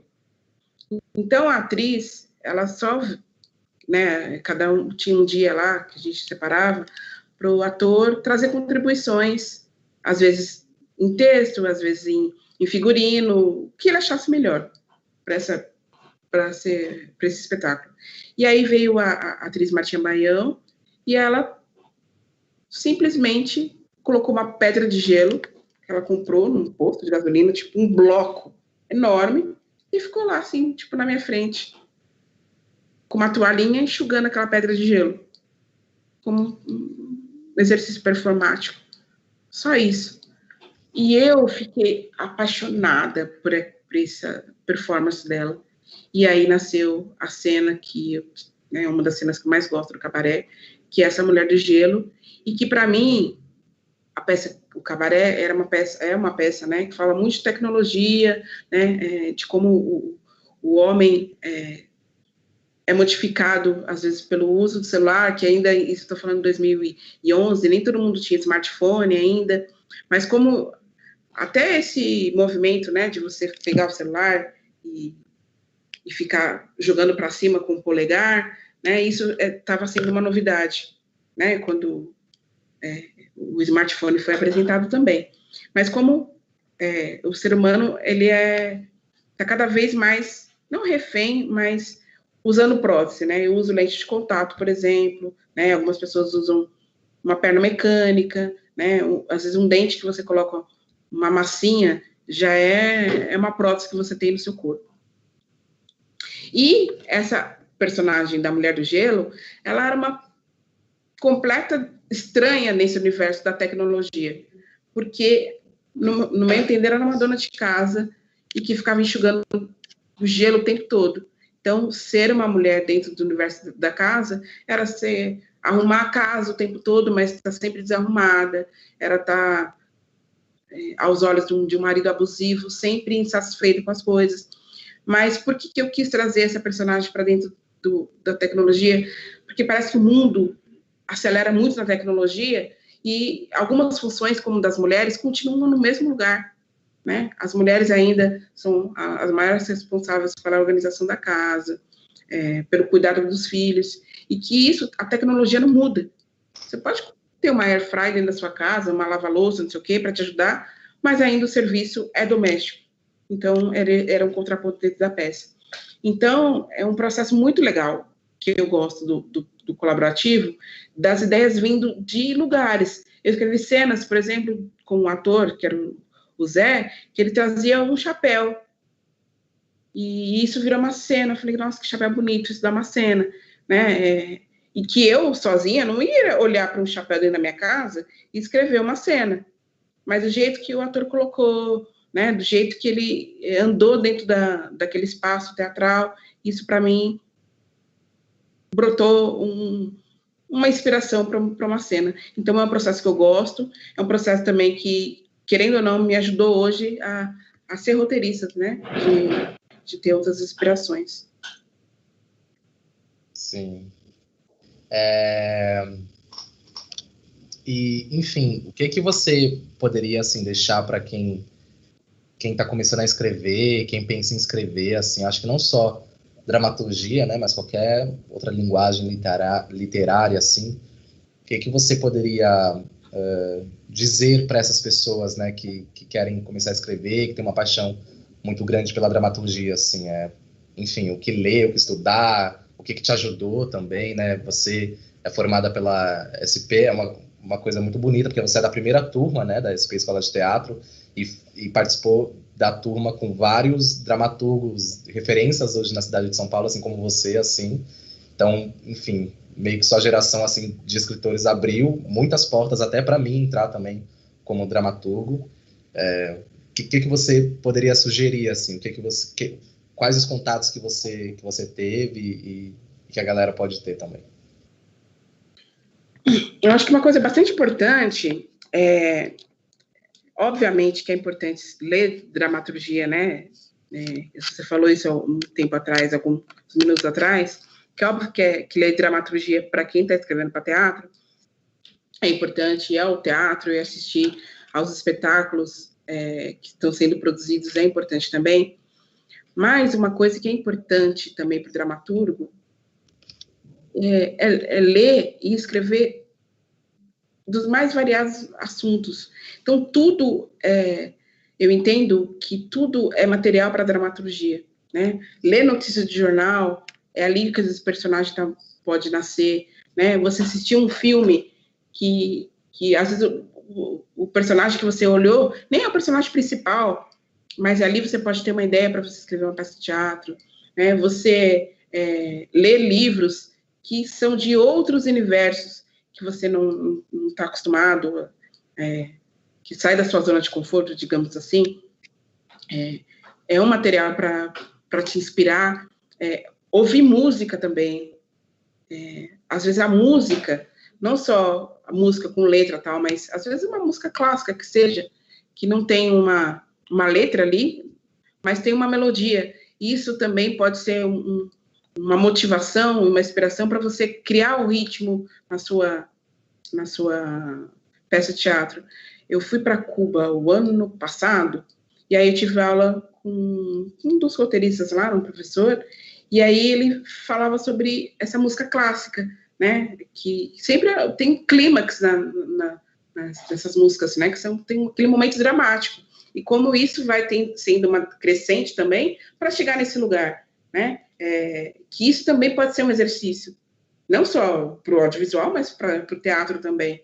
Se alimentar de muitos lugares diversos, é importante, porque senão, se você, às vezes, vai, às vezes, ao teatro, ou ler, sei lá, 50 peças do mesmo autor, tô falando, sei lá, ler Shakespeare ou ler Nelson Rodrigues, que tem muitas peças aí, talvez na hora que você vai começar a escrever, querendo ou não, você está muito influenciado por esse estilo e acaba, querendo ou não, replicando isso. Se você se alimenta de várias fontes completamente diferentes, a sua dramaturgia ela fica mais híbrida, ela ganha músculos diferentes, né? Ela ganha referências diferentes. E uma coisa que acho que eu aprendi na SP é que tudo é referência para você criar a sua dramaturgia, né? A música é uma referência, né? Como eu já falei, uma bula de remédio é uma referência para você criar a dramaturgia, né? Não sei, de repente, o personagem, ele é um hipocondríaco, de repente, seu personagem precisa se curar desse racismo que ele vive, né? E ele está numa busca frenética dentro de bula. Então, se alimentar de muitas fontes, acho que é muito importante, né? Ler peça de teatro, sim. Assistir, né? Nesse momento pode ser essas peças que estão online, mas não descartar a literatura como fonte de inspiração. Chui, você falando sobre leitura, me vem uma questão muito grande, assim, que eu não posso deixar de te perguntar, que é, por exemplo, a gente escreve e a gente tem que ler muito, né? Às vezes, para a gente escrever uma dramaturgia, a gente lê muitos livros e vê muitos filmes, muita coisa. E como a gente vai emendando um trabalho no outro, geralmente não dá tempo da gente ler o que a gente quer. Assim, eu de verdade, desde que eu comecei a escrever e comecei a entrar num ramo mais profissional, eu esqueci de quando eu peguei um romance, assim, muito, assim, sem querer, sem nada relacionado ao trabalho para mim ler. Uhum. Queria te perguntar se isso acontece contigo também, assim, se você tenta fazer esse equilíbrio também para ler coisas da vida que você quer ler, ou se tudo que você lê, tudo que você entra em contato de alguma forma relacionada aos seus roteiros, aos seus textos teatrais, ao que você está produzindo. Eu acho que isso acontece quando tem pausas de trabalho. E que esse ano, por exemplo, eu posso afirmar com toda certeza que eu não tive uma leitura que fosse uma leitura despretensiosa. Não tive nenhum momento. Até comprei um livro da Shonda Rhimes, o ano que eu disse sim, ver se eu consegui terminar de ler. Ainda não consegui terminar. E é uma leitura que não tem nada a ver com o trabalho, mas ainda tem, porque ela é roteirista, mas não ela vai falar de roteiro. Ela vai falar sobre uma mulher negra no universo, né, da vida, trabalhando e tal. Mas, realmente, eu acho que isso acontece quando a gente tem pausas. E essas pausas são importantes também, né, para você se alimentar. Mas esse ano, eu ainda não consegui essas pausas, não sei quanto que eu vou conseguir também. Mas, enfim, né, eu até falei esses dias com meu marido que eu nunca imaginei que, às vezes, a minha experiência como professora, de 14 anos como professora, ou a minha experiência como mãe, ou essa minha mania que eu e meu marido temos de assistir ID para dormir, que fala sobre serial killer, ou sobre pesquisar sobre ciência, ou seja, tudo que eu já passei na vida estão sendo materiais muito importantes para construir dramaturgia, para construir roteiro. Eu só vou fazer um exemplo muito simples, e que as pessoas, às vezes, quando vão escrever nas suas redes sociais, tem uma preocupação que as pessoas estão me olhando, né? Sei lá, um crítico de teatro está me olhando aqui, né? Um outro dramaturgo está me olhando, e eu quero passar uma imagem de que eu sou uma pessoa séria, né? Que eu sou intelectual também. E lógico que tem momentos que você, às vezes acontece uma coisa no mundo e você quer falar sobre isso de uma maneira mais séria. Mas eu, pela minha experiência, eu já consegui 2 trabalhos que as pessoas chegaram para mim e falaram assim, olha, eu gosto do que você escreve, porque tem os pontos críticos, né, que você às vezes não foge do debate, mas 2 trabalhos, eu estou te chamando para esse trabalho porque você tem humor. Eu gosto como você modula, às vezes, humor. E aí, se eu fosse pensar, eu só vou me colocar como uma intelectual na rede social, eu teria perdido esses trabalhos, porque eu uso a rede também para brincar, para falar de coisas sérias, mas eu uso para ser quem eu sou.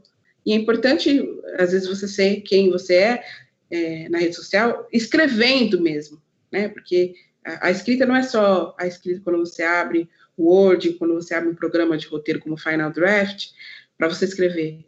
Tudo é plataforma para escrever, né? Escrever na rede social também é esse exercício de escrita, né? E às vezes pode render até trabalho, né?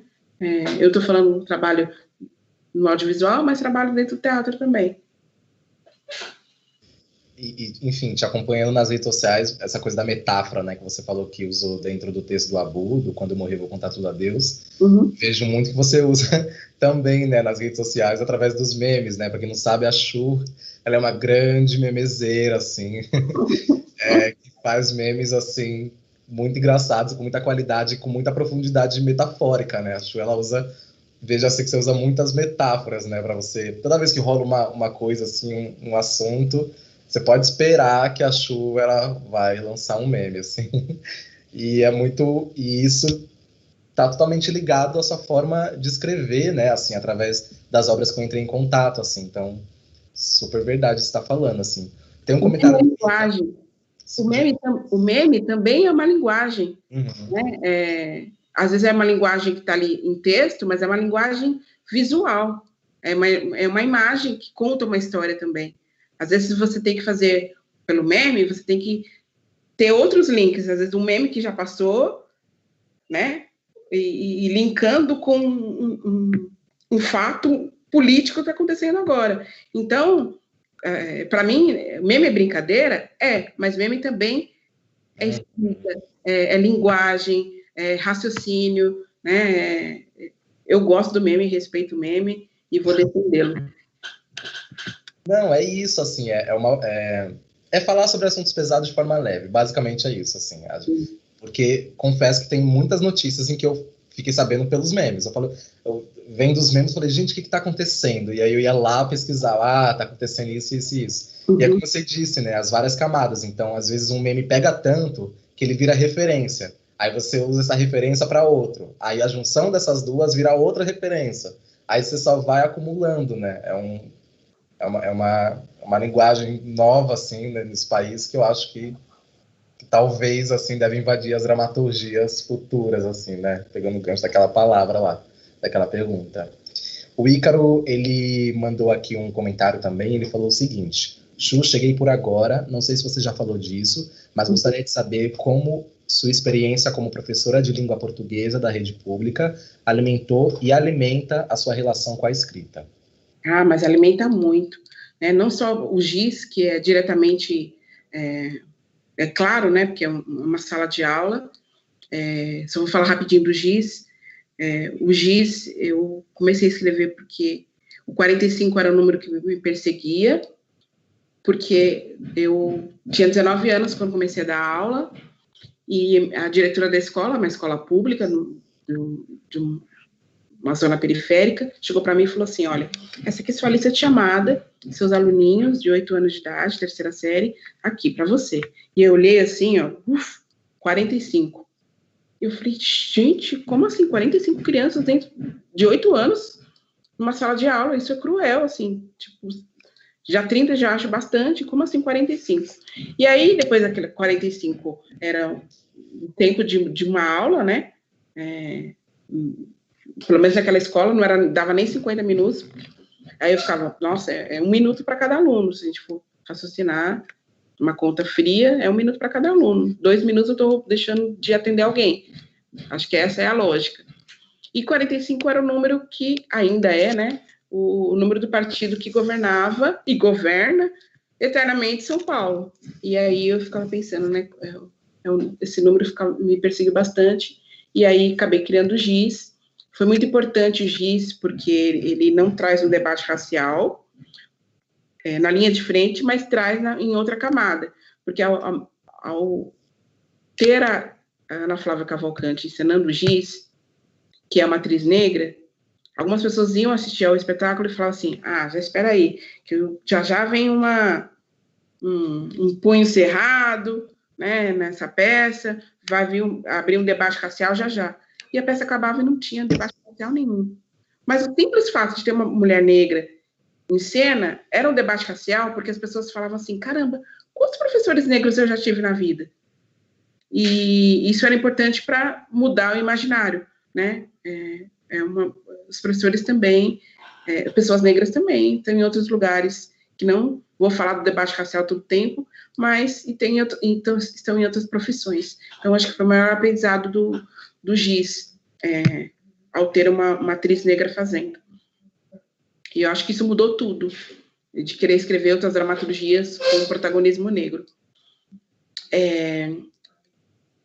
Atualmente, né, eu estou terminando, né, um trabalho que é de uma série infantil, e a minha experiência também como professora durante anos, né, de entender um pouco do universo infantil, né? É uma série que fala sobre ciência, então são temas às vezes muito difíceis, como neurociência ou astronomia, e como transformar essa linguagem que é muito difícil para um universo mais infantil, sem cair no didatismo. Então, isso também me ajudou. E, por fim, agora que eu estou numa série adulta, né, tem personagens que também são adolescentes, e aí eu tenho uma experiência já com o tempo que eu lecionei como professora para adolescentes. Então, estou falando toda a experiência da minha vida tem servido, sim, para construir ficção. Eu sou muito privilegiada de viver de ficção. Sim. Bom, já se encaminhando aqui para o final do nosso bate-papo, tem uma outra pergunta que eu deixei ela para o final, porque eu acho que ela um comentário, né, que ela é mais como finalização mesmo, né? Uhum. Que uma pessoa fala, a Jéssica Marcelli, onde consegue ler os seus textos, né? Onde conseguimos ler o texto de vocês. Assim, eu admiro muito o Johnny Salaberg, né, que ele tem esse cuidado, na verdade, que acho que é a palavra, de se reunir, dramaturgia e contribuir para a literatura dramatúrgica, porque, como você falou, as pessoas leem pouco, então é muito importante. Como eu falei, eu sou muito desorganizada, às vezes eu vou deixando tal, e não sei, talvez o ano que vem eu pense com mais tempo, se tiver um tempinho para pensar sobre isso, para publicar. Aí, às vezes, tem coisas, né, como Quando Eu Morrer, que está na dramaturgia negra, né, e às vezes as pessoas me pedem na internet textos meus, aí eu vou disponibilizando, e assim vai, né. Preciso um dia mesmo, eu vou sentar com o Johnny e falar assim, Johnny, né, me ensina, assim, ser organizado, essa coisa, né, desse diálogo com as editoras, mas, enfim, eu acho super importante esse movimento do Johnny, que eu sou meio desorganizada mesmo, e é isso, acho que nem tem que falar. Jéssica, chama nós, aí eu te... PDFzão, e é isso, né? É isso, é o que tem para hoje. Bom, como ela perguntou para a gente, os meus possível encontrar na editora Cobogó, e também estamos juntos também, chama lá, o que a gente puder compartilhar, a gente manda o PDF, e é isso. Só tem o Relógio de Areia, se você digitar Relógio de Areia, acho que revista Dramaturgia, tá online, então dá para ler o Relógio de Areia. Tá naquela revista da SP, não tá, Chu, do Relógio de Areia? Isso. Alberto. Isso, revista Alberto, especial Dramaturgias, e o Relógio de Areia tá lá. Então, dá para ler direitinho também, mas se não conseguir, chama nós, e é nós. E dizer que a gente quer muito, nós do Bonde, a gente tem uma premissa da gente publicar todas as peças que a gente fizer. Então, a gente está nessa luta aí por mais que Quando Eu Morrer esteja na dramaturgia negra, né, que tem outros textos de outros autores e autores, mas a gente quer que tenha esse texto físico individual, né, do Quando Eu Morrer, assim como a outra peça que a gente está no processo também. Então, enfim, vamos torcer para logo mais a gente ter esse texto publicado também. Para a gente finalizar mesmo, queria que você desse, sei lá, uma contribuição, uns comentários finais, assim, sobre a peça, enfim, vamos torcer para 2020, tudo isso passa, a gente volte a apresentar o Abu, porque estamos com saudades e tudo mais, para a gente poder finalizar aqui, e desde já, super agradeço, assim, a sua presença aqui, o seu afeto. Eu vou começar pelo agradecimento, também agradeço as perguntas das pessoas aí que deixaram os comentários, quem acompanhou a live também, a equipe do Sesc Paulista também, a Avenida Paulista, que deve estar bastante tempo, né, para organizar essa live, tudo direitinho, todos os técnicos, o bonde, que não só por essa conversa, mas, nossa, pelo carinho imenso que eu tenho por conta do Abu, e pelas amizades também que fizemos, a admiração pelo Johnny também. Estamos juntos aí no rolê da dramaturgia, o Ícaro, o Ailton, o Felipe, e todo mundo também da equipe técnica do Quando Eu Morrer. E uma coisa que eu queria deixar para falar do Quando Eu Morrer, de que as pessoas não só fiquem atentas, assim, né, de onde vem a sua inspiração para escrever, né, que ela pode nascer de vários lugares, e tá atenta, assim. Às vezes a conversa, já aconteceu de eu escrever um texto, começar pelo diálogo, que é um diálogo que eu vi, que achei legal, que é o sobre Alices, né, que eu vi um diálogo no transporte público, e ficar atento para onde vem a sua inspiração. E eu quero muito voltar com Quando Eu Morrer, porque não é questão de, porque é a nossa peça, né, que a gente faz, que a gente ama fazer, mas porque eu acredito que ainda ela tem espaço para dialogar com várias pessoas que ainda ela não conversou, né? Então, eu acredito como artista, quando a gente percebe que a peça está escutada, que as pessoas já, né, ouviram, já não querem mais saber, acho que é partir para outro espetáculo, outra montagem e tal, mas eu acredito que Quando Eu Morrer ainda ela tem espaço para conversar, não só com pessoas aqui de São Paulo, né, em outros estados também. Então, é um desejo de continuar falando com esse público infantil negro, mas também não é uma peça que só fala com as pessoas negras, né? Acho que é importante que todo mundo assista, né? Independente também da faixa de idade. Não é um espetáculo infantilizado, que você vai assistir sozinho e falar, ai, meu Deus, né? Não é um espetáculo infantilizado. É livre para todos os públicos. E com a gente que rodou alguns festivais, a gente foi para Florianópolis, fomos para Belo Horizonte, alguns festivais aqui no interior de São Paulo, a gente viu a diferença de público, né? Porque, infelizmente, as camadas sociais dividem geograficamente aonde o espetáculo vai acontecer. Então, por exemplo, o público de família de determinada unidade do Sesc não é o mesmo público do Céu Jambeiro, do Céu Caminho do Mar, que, enfim, se a gente for ver racialmente, são crianças pretas, né, a maioria delas na periferia, e ao contrário do Sesc, e isso faz parte de uma estrutura geopolítica, né, que a gente vive também, né, dessas construções. Eu acho que a gente está cada vez mais lutando para isso, né, lutando para poder acessibilizar, né, esses públicos e tudo mais, assim. Enfim, super te agradeço também, Chu, a sua presença, agradeço ao Sesc Avenida Paulista, a Laiana, que está aqui junto com a gente, acompanhando, as intérpretes de Libras, muito maravilhosas, que estão acompanhando a gente também, as pessoas que estão aqui fazendo os manejos, né, de câmera e tudo mais, todo mundo que está por trás, produção da Corpo Rastreado, o coletivo Bonde, né, formado por mim, Johnny Salaberg, Marina Esteves, Ailton Barros e Felipe Celestino, a equipe do espetáculo, assim como a Chu comentou, né, o Ícaro Rodrigues na direção, Ana Marcelino e Anderson Salles na música, Cristiano Gouveia na direção musical, na luz Kenny Rogers. É uma equipe muito grande, muito amorosa, muito profissional, muito bela, assim, que a gente tem. E dizer que essa é só uma ação da nossa programação, da nossa residência, que vai até dia 12 de dezembro. A gente tem ainda mais 2 bate-papos, um com a Marina Esteves e a Mariana Quinn, para falar sobre Grada Quilomba, que se chama Pega a Visão, e um outro, segundo Pega a Visão, junto com Ailton Barros e Davidson Inoski para falar sobre François Fanon. E aí, depois disso, a gente termina lá no dia 12 com a segunda abertura de processo desse novo espetáculo que a gente está construindo, Como Criar um Corpo Negro Sem Órgãos.